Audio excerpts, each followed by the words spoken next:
여러분 안녕하십니까? 6월 22일 수요일 뉴스투데이 강원입니다. 코로나19로 인해 피해를 입은 특수 형태 근로종사자와 프리랜서에게 6차 생계안정지원금이 지급되고 있습니다. 그런데 분산된 소득을 합산해야 하는 일부 업종의 경우 부정수급으로 지원금을 받을 수 있는데 사전에 걸러낼 방법이 없다는 지적이 나오고 있습니다. 김형호 기자가 보도합니다. 강릉시의 한 대리운전 업체입니다. 이 업체에서 근무하는 60여 명의 대리운전 기사들은 코로나19 기간 동안 소득이 줄어 생계에 어려움을 겪었습니다. 대리운전 기사들도 특수 형태 고용 직종으로 분류돼 긴급 생활 안정 지원금이 지급됐지만 소득 감소를 증빙할 방법이 쉽지 않아 지원금을 받은 기사들은 많지 않습니다. 증빙할 자료를 거의가 맞추는 게 좀 쉽지가 않더라고요. 그래서 1차 때 받은 분들이 1, 2차를 받으면 1차 때 받은 분이 2차 때 못 받는 분이 계시고. 대리운전 기사 중에는 업체에 소속되지 않은 일명 뚜벅이라고 부르는 프리랜서 형태의 기사들이 있습니다.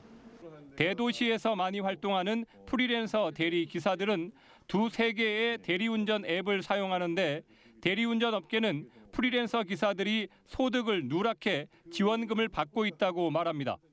평균 합산을 따져야 되잖아요. 근데 하나만 제출하는 거예요. 당연히 5% 감면이 아니라 50%, 60%까지 나와요. 최고 많이 받은 사람이 6차까지 받았으니까 500만 원. 긴급 생활 안정 지원금은 정부에서 제시한 일정 기간 대비 25% 이상 소득이 줄어야 수급 대상이 됩니다. 그런데 소득 수단이 다양한 프리랜서 근무자의 경우 일부 소득을 누락하면 신청 단계에서 확인할 수 없습니다. 현재 시점으로는 본인들이 사실대로 신고해 주시는 것이 가장 좋은 방법이고요. 사후로는 아마 본부나 이런 차원에서 시스템적으로 걸러지지 않을까. 긴급 생활 안정 지원금을 1차 때부터 받은 사람은 큰 이변이 없으면 이번 6차에도 지원 대상이 되기 때문에 부정수급자를 막기 어려운 한계가 있습니다. 부정수급자는 해당 금액의 최대 5배에 해당하는 금액의 제재 부과금과 서류 위변조로 처벌을 받게 됩니다. MBC 뉴스 김영호입니다. 올해 기록적인 가뭄으로 수도권에 연간 10억 톤 이상의 물을 공급하는 소양강 댐이 가뭄 관심 단계에 돌입했습니다. 지난 주말 남부 지역부터 올 장마가 시작이 됐지만 말라붙은 소양강을 채울 수 있을지 댐 수위 관리에 비상이 걸렸습니다. 보도에 이승현 기자입니다. 소양강댐 최상류인 강원도 인제 남면의 산팔대교 인근.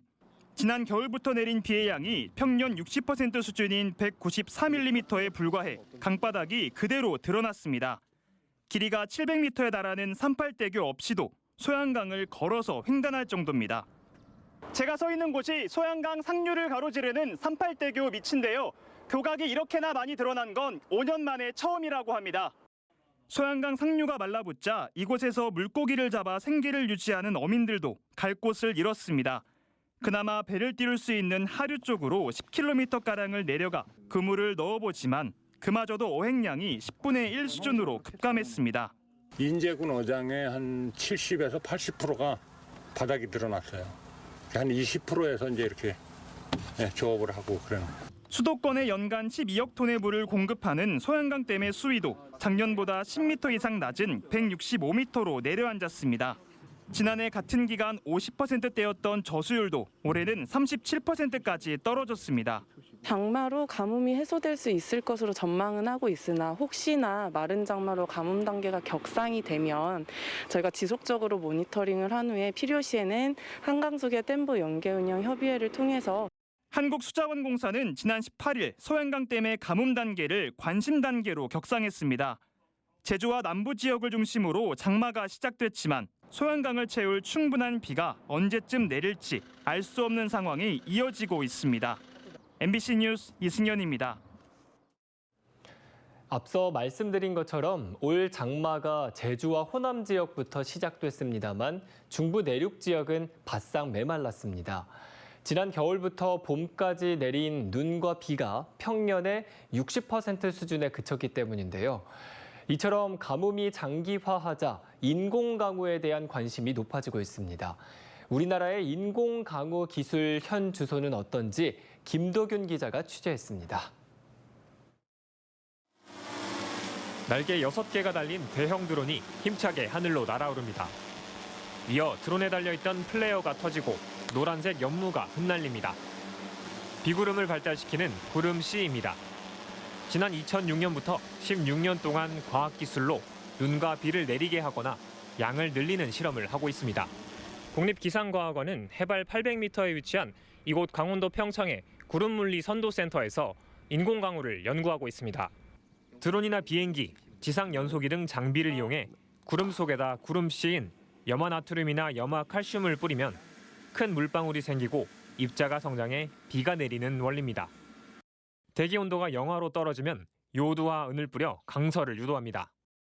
최근 10년 사이 우리나라 인공강우 실험 성공률이 70%에 달할 정도로 기술은 빠르게 발전하고 있습니다.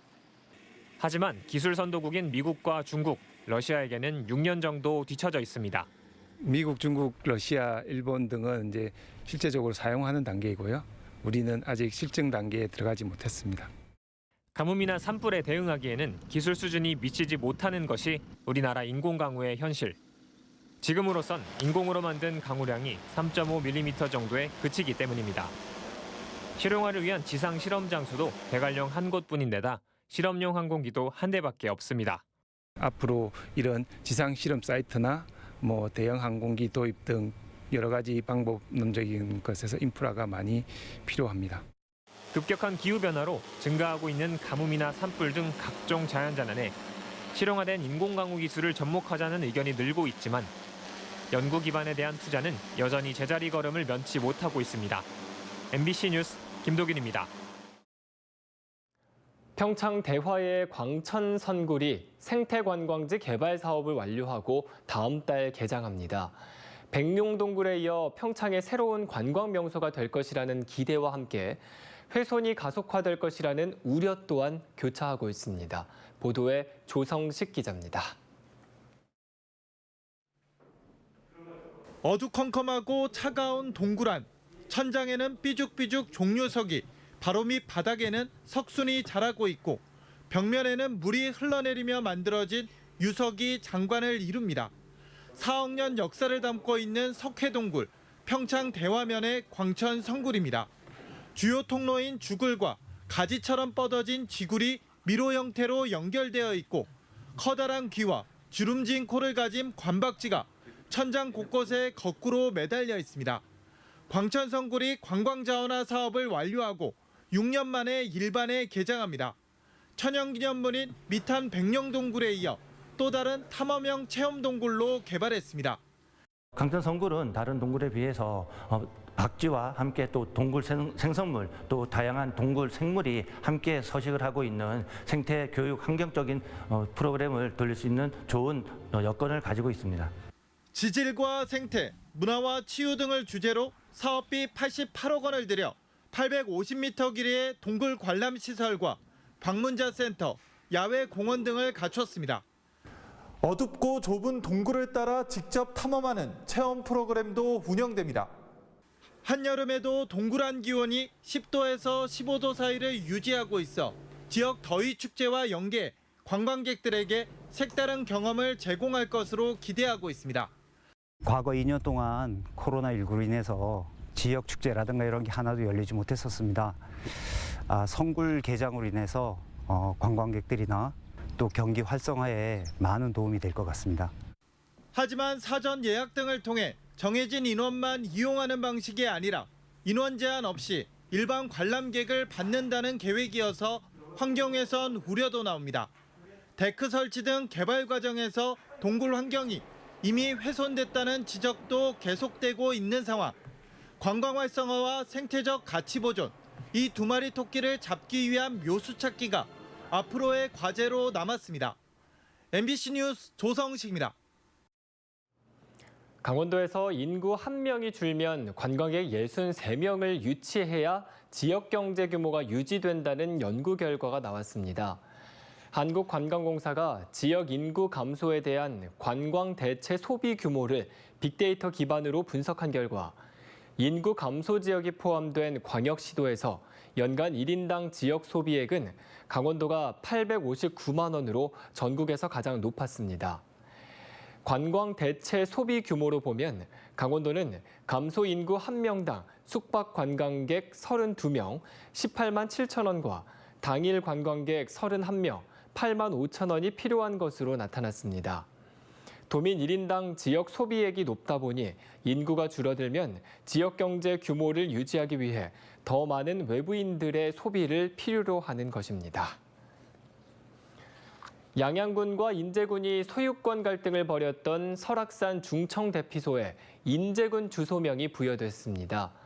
설악산 국립공원 사무소는 지난달 30일 중청대피소의 주소가 양양군 서면 대청봉길 1에서 인제군 북면 백담로 1818에 40으로 변경됐다고 밝혔습니다.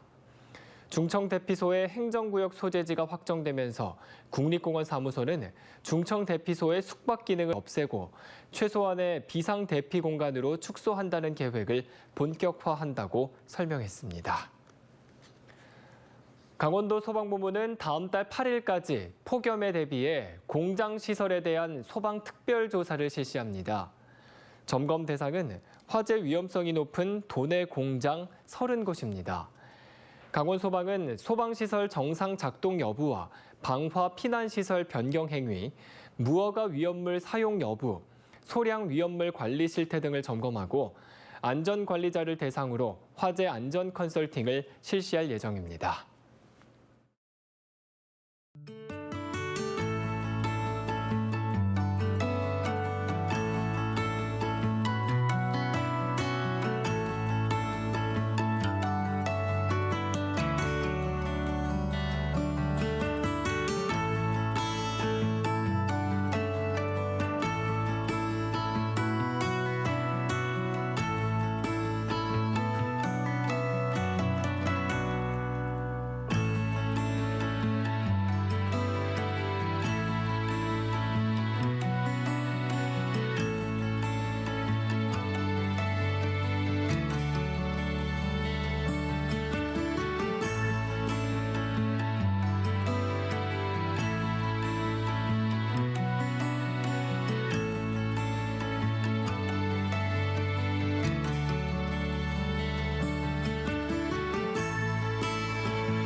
강원도 소방본부는 지난 2019년부터 3년 동안 도내에서 모두 4,475건의 산악사고가 발생했다고 밝혔습니다.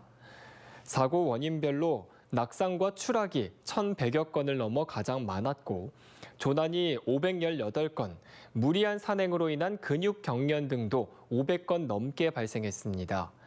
시간대별로는 오후 12시에서 6시 사이가 56%로 오후 시간대에 사고가 주로 발생한 것으로 나타났습니다.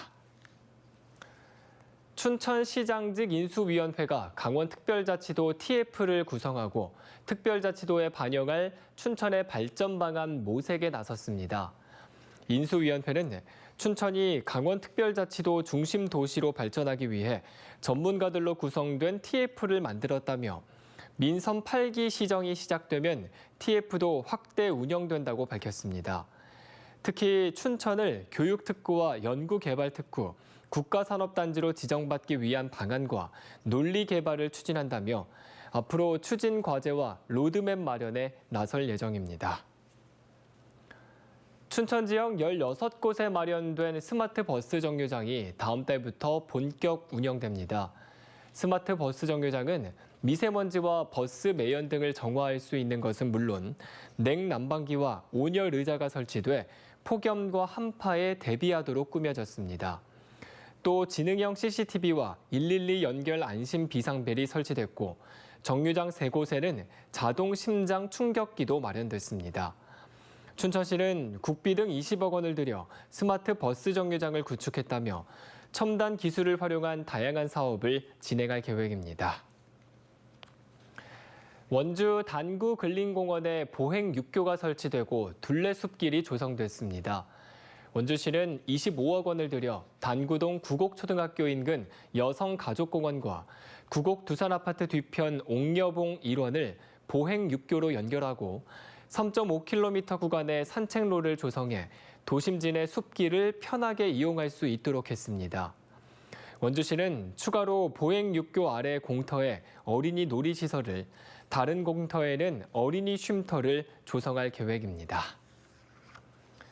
지난해 6월 개통된 치악산 둘레길을 1년 동안 1,000명이 완보해 완보 인증서를 받았습니다. 원주시에 따르면 1,000명의 완보자 가운데 55.8%가 원주 시민이었고 서울시 18.2%, 경기도 16.4%, 기타 지역 순으로 치악산 둘레길을 완보한 것으로 나타났습니다. 연령별로는 50대가 41.7%로 가장 많았고 60대가 38.2%로 그 뒤를 이었습니다. 제76회 전국 육상 경기 선수권 대회가 오늘 개막해 오는 25일까지 정선 종합경기장 일원에서 열립니다. 이번 대회는 20세 이하, 18세 이하 육상 경기 대회를 겸해 열리며 고등학교 이상 선수, 남녀부 각각 2,500여 명의 선수들이 참여해 23개 종목에서 경쟁을 펼칩니다. 특히 세계대회에서 우승을 노리는 우상혁 선수와 한국 최고의 스프린터 김구경 선수 등 스타들과 육상 꿈나무들을 한자리에서 볼 수 있습니다. 춘천시 보건소가 금주와 금연구역에서의 음주와 흡연을 대대적으로 단속합니다. 보건소는 도시공원과 버스 정류장 등이 금연구역이지만 여전히 흡연하는 사람들이 많다며 단속반을 투입해 최대 10만 원의 과태료를 부과할 계획입니다. 또 어린이 공원과 도시공원 일부가 올해 3월부터 금주구역으로 지정됐다며 해당 장소에서 술을 마실 경우 9월부터는 10만 원의 과태료가 부과된다고 밝혔습니다. 지역 농민들을 대상으로 농업과 관련된 교육 프로그램을 진행할 원주 농촌자원교육관이 준공돼 운영에 들어갔습니다. 원주시 농업기술센터 내에 385제곱미터 규모로 건립된 교육관은 음식연구실과 직물연구실, 전시실 등 다양한 교육에 필요한 시설들을 갖추고 있습니다. 이상으로 뉴스투데이 강원을 마칩니다. 고맙습니다.